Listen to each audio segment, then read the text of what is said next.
discuss about impact of tourism and hospitality. The positive impact of tourism and hospitality is tourism can create a lot of different jobs, especially for the locals. The economic impact includes better tax and personal income, better living standards, and more job opportunities.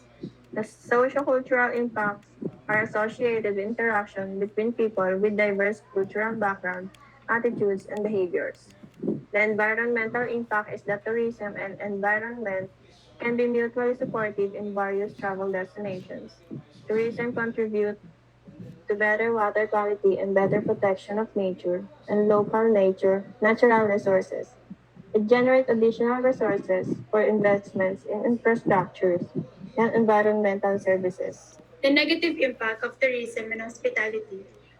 This includes social change, change in values, increased crime, and government. Also in changes in moral behavior and family structure.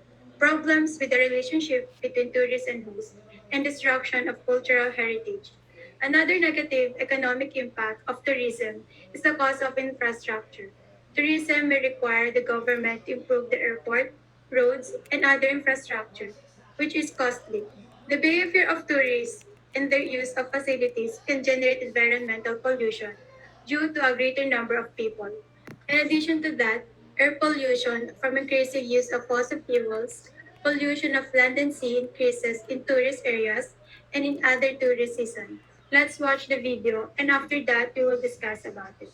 Roan and her relatives are excited about their upcoming vacation in Cebu. This is the first time they will go on an out-of-town trip since the pandemic began. Even if she's pregnant, she says she would much prefer to travel than to stay bored at home. Siyempre, nag-pack ng things, yung mga kailangan ng baby ko, yung pagpe-prepare ng mga pang-sanitize, alcohol, wipes, kung ano yung, una ko kasi kung ano yung para sa baby ko, kung ano yung kailangan siya yung mas protective, mas napoprotektahan namin bukod pa sa amin. Like Roan, Jericho also chose Cebu over Boracay or Bohol due to easier travel requirements. He just needs to book a plane ticket, bring a government ID, and download the Trace app for contact tracing. Only Cebu City requires swab test results from tourists and none for the rest of the province. Kasi konti lang requirements pag papunta doon, hindi tulad sa iba. Madami. A sign that more tourists are coming to Cebu, airlines are adding more flights. They're also looking forward to the lifting of the 300 passenger limit per day for those entering Cebu. The video is about the tourists that chose Cebu over other places because of easier travel requirements. The CEO also wants to bring back the strong image of Philippines as the best destination. They also planning with international travel once the vaccination results are good. These are our opinion or perspective on the issue. Environment. The environmental impacts from tourism to Cebu occur when the level of visitors use is greater than the environment's ability to cope with this use within the acceptable limits of change.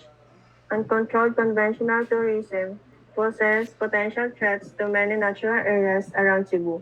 It can put enormous pressure on an area and lead to impacts such as soil erosion, increased pollution, discharges into the sea, natural habitat loss, increased pressure on endangered species, and heightened vulnerability to forest fires. It often puts a strain on water resources and it can force local populations to compete for the use of critical resources. Sociocultural. Sociocultural impacts of tourism is one of the issues in tourism and hospitality. It has many consequences, and it can affect lifestyle, poor sanitation, and overcrowding. Like now, due pandemic, infections could spread due to overcrowding, which could affect both tourists and locals.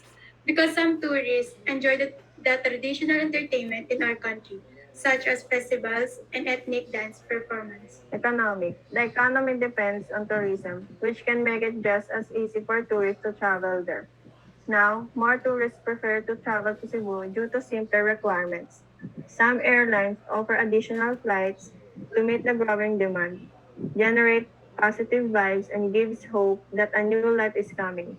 At least a small part of the Philippines is making a progress, stimulate the economy, reopen tourism, and opening positions for Cebuanos. We cannot lock ourselves in people suffer from poverty, economic loss, and unemployment. We have to start slowly opening up our economy. Our analysis about the video is, it is great that Cebu is ready to open their tourism to the tourist people, even we are struggling into the pandemic. But for us, we should still have a high security if Cebu is accepting tourists. This is because many people will have an urge to go there because of the low restriction of passing into the airport. And for us, they would have higher restriction after passing into their airports for our economy. This is good somehow because we can compensate for what loss of to Cebu. And Cebu will have the chances to make a socio-cultural to other and express beauty of Cebu to the tourist travelers. Purpose of recommendation. The tourist industry continue to be a major contributor to the growth of the Philippine economy. The development in a sustainable manner indeed, Philippine tourism can be a powerful economic growth equity engine, preserving the indigenous cultural heritage. The most important assets of the tourism gives an optimistic view that the tourism industry will indeed propel economic growth in both national and local levels, provide a roadmap for addressing the Philippine constraints to ensure the sustainable development of the tourism sector.